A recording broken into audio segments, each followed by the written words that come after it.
Boss good beer में share बाजार की बात करेंगे दोस्तों। निवेश के लिए, इन्वेस्टमेंट के लिए कुछ कंपनियों के शेयरों की बात करेंगे और इन कंपनी के शेयरों के ऊपर नजर रख सकते हैं नेक्स्ट 6 मंथ, एक साल के लिए। और ये सारी कंपनियां डिविडेंड भी देती हैं। डिविडेंड का फायदा ये रहता है कि जैसे कि अगर पोर्टफोलियो में शेयर है हमारे, कंपनियां डिविडेंड का अनाउंसमेंट करती हैं तो रिकॉर्ड डेट एक्स डेट के अनुसार डिविडेंड मिलता है, ये अलग फायदा रहता है। बोनस किसी कोई कंपनी देती है, स्पीड होता है, तो वो आगे आने वाले समय में फिर आप उसके नंबर्स या बिजनेस अच्छा रहेगा, ग्रोथ रहती है, तो फिर से शेयर ऊपर की तरफ जाते हुए दिखाई दे सकते हैं। मार्केट में प्रॉफिट बुकिंग देखने को मिल रही है, तो कुछ कंपनी के शेयर नीचे की तरफ भी आए हैं और इन कंपनी के शेयरों के ऊपर नजर रखा है। देखिए, सबसे पहले बैंकिंग स्टॉक्स की बात करते हैं। जैसे कि पैसा बैंक्स में ही जाता है ज्यादातर। पीएसयू बैंकों में देखिए, एसबीआई का जो शेयर है पिछले 1-1.5 साल से नीचे की तरफ 700 या फिर उसके आसपास से बैंक देखने को मिल रही है, ऊपर की तरफ 900 के ऊपर जा नहीं पा रहा है। 100-200 पॉइंट के बीच ये स्टॉक देखने को मिल रहा है और नंबर्स आपने देखे होंगे जिसमें प्रॉफिट बढ़ रहा है, ग्रोथ देखने को मिल रही है। तो एसबीआई का एक शेयर अच्छा रह सकता है अगले 6 महीना, 1 साल के लिए। और इसी तरह से पीएसयू बैंकों की बात करते हैं तो पंजाब नेशनल बैंक का भी शेयर 105-106 के आसपास है।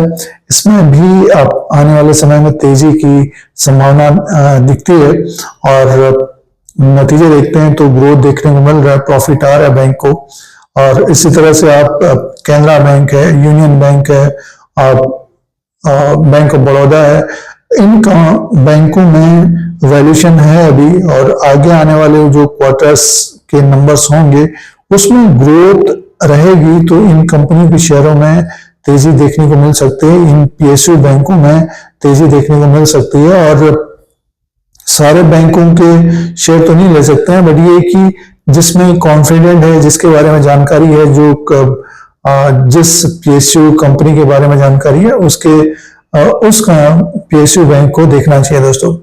और दूसरे सेक्टर की बात करते हैं तो डिफेंस सेक्टर में पिछले 2-3 साल से जबरदस्त तेजी देखने को मिली है। HAL, हिंदुस्तान एरोनॉटिक्स लिमिटेड है, और अभी रिसेंटली बात करते हुए 3000 से बढ़कर 5000 तक गया। नतीजे आपने देखे होंगे और आने वाले समय में और ऑर्डर्स मिलेंगे तो रेवेन्यू और प्रॉफिट बढ़ेगा, तो वैल्यूएशन बढ़ेगा। शेयर जरूर 4000 के ऊपर है, बट ये कि आगे और ग्रोथ की संभावना रहेगी HAL में, हिंदुस्तान एरोनॉटिक्स लिमिटेड में, तो इसके ऊपर भी नजर रखनी चाहिए। इसी तरह से BL है, भारत इलेक्ट्रॉनिक लिमिटेड, ये भी डिफेंस सेक्टर के लिए काज करती है और पिछले 3-4 साल में जबरदस्त रिटर्न दिया है। मल्टीबैगर शेयर रहा है ये, तो जिन्होंने लॉन्ग टर्म से अपने पोर्टफोलियो में रखा है तो स्टॉक तो ऊपर की तरफ ही, बट बीच बीच में ये जो गिरावट देखने को मिलती है, तो जो जैसे कि BL में भी गिरावट रही है, HAL के शेयर में भी गिरावट रही है। तो अगर मार्केट में करेक्शन होता है या फिर कोई निवेशक निवेश करना चाहता है तो इन 2 कंपनियों के ऊपर नजर रखें।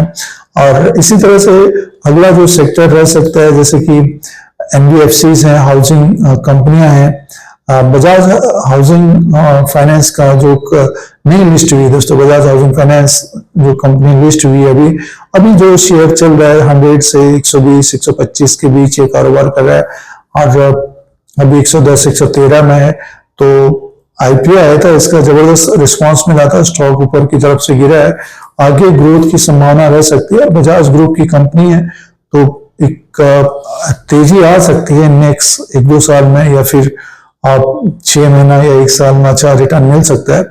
और उसी तरह से बजाज फाइनेंस है, बजाज फाइनेंस अभी देखिए स्पीड हुआ है, 9000 का शेयर 850 या 900 के आसपास है, या थोड़ी बहुत और गिरावट या नीचे की तरफ रहता है, क्योंकि जब भी स्टॉक स्पीड होता है तो कंसोलिडेशन होता है, निवेशकों के शेयर बढ़ जाते हैं, तो प्रॉफिट बुकिंग भी करते रहते हैं। तो जो नए निवेशक हैं, तो ये 2 कंपनियां बजाज ग्रुप की आगे फायदा दे सकती हैं, और दोनों कंपनियां आगे फिर डिविडेंड भी बांटती हुई नजर आ सकती हैं। कोई भी कंपनी डिविडेंड बांटती है तो उसमें क्या है कि फिर बाइंग देखने को मिलती है, जैसे कि म्यूचुअल फंड हाउसेस या फिर जो लॉन्ग टर्म के लिए खरीदारी करते हैं, तो उनको अच्छा फायदा मिल सकता है। पावर सेक्टर की बात करते हैं तो पावर सेक्टर पिछले 2-3 साल से फोकस में बना हुआ है, और आरएससी में एक तेजी देखने को मिली थी पिछले 1-2 साल में, पीएफसी में तेजी देखने को मिली थी। ये दोनों कंपनियों के द्वारा डिविडेंड अच्छा दिया जाता है, डिविडेंड से कमाई होती है दोनों कंपनियों में।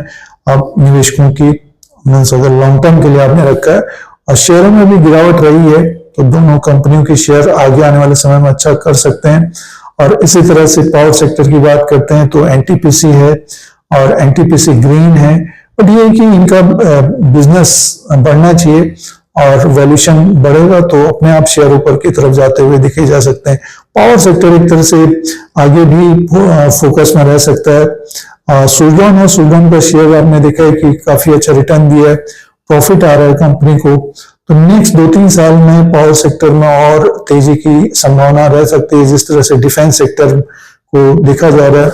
और जो पावर सेक्टर की कंपनियां हैं तो जिनके नतीजे अच्छे आ रहे हैं, प्रॉफिट आ रहा है और आगे ग्रोथ की संभावना है, तो उन कंपनियों के ऊपर नजर दौड़ानी चाहिए। अभी देखिए